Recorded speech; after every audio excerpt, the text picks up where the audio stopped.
സന്തോഷത്തോടെ ജീവിതമാണെങ്കിലും മരണമാണെങ്കിലും സ്വീകരിക്കാൻ കഴിയണം. അല്ലാഹു തൗഫീഖ് നൽകട്ടെ.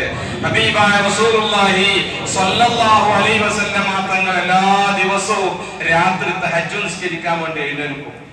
ഈ തഹജ്ജുദ് നിസ്കരിക്കാൻ വേണ്ടി എഴുന്നേൽക്കുന്ന സന്ദർഭത്തിൽ മഹാനായ റബീഅത്ത് ബിൻ കഅബുൽ അസ്ലമി റളിയല്ലാഹു അൻഹു വെള്ളം കൊണ്ടുപോയി കൊടുക്കും. റസൂലുള്ളാഹി സ്വല്ലല്ലാഹു അലൈഹി വസല്ലം തങ്ങൾ ഉണരുന്നത് കാത്ത് വെള്ളപാത്രവുമായിട്ട് ഒളു കൊടുക്കാൻ വെള്ളപാത്രം കൊടുക്കാൻ വേണ്ടി നിൽക്കുകയാണ്. എന്തൊരു സ്നേഹം ആലോചിച്ച് വെക്കുക. ഒരു ദിവസം ആ വെള്ളപാത്രം ഒളു ഉണ്ടാക്കാൻ വെള്ളം കൊടുത്തപ്പോ ഹബീബായ റസൂലുള്ളാഹി സ്വല്ലല്ലാഹു അലൈഹി വസല്ലം തങ്ങൾ പറയാണ്, സലിയാ റബീഅ സലിയാ റബീഅ സലിയാ റബീഅ. ആഗ്രഹമുണ്ടോ? എന്നെ നീ സഹായിക്കുന്നുണ്ട്. ഞാൻ ഉണരുന്നതും കാത്ത് വെള്ളപാത്രവുമായി നീ കാത്തു നിൽക്കുന്നു. എന്നോടുള്ള സ്നേഹം കൊണ്ട് എനിക്ക് വെള്ളം തരുന്നു. എല്ലാ നിലയിലും നീ എന്നെ സഹായിക്കുന്നു. നിനക്ക് എന്താണ് ആവശ്യമെങ്കിൽ എന്നോട് ചോദിക്കണേ റബീഅ. ഹബീബായ റസൂലുള്ളാഹി സ്വല്ലല്ലാഹു അലൈഹി വസല്ലം തങ്ങൾ വീണ്ടും പറഞ്ഞപ്പോ റബീഅത്ത് റളിയല്ലാഹു അൻഹു ഒരു കാര്യം പറയുകയാണ്, യാ റസൂലല്ലാഹ് അസ്അലുക മുറാഫഖതക ഫിൽ ജന്നah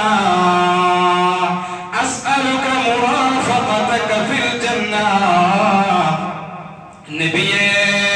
നബിയേ എനിക്ക് ചോദിക്കാനുള്ളത്, നാളെ സ്വർഗ്ഗലോകത്ത് അങ്ങയോട് കൂടെ എനിക്ക് താമസിക്കണം നബിയേ.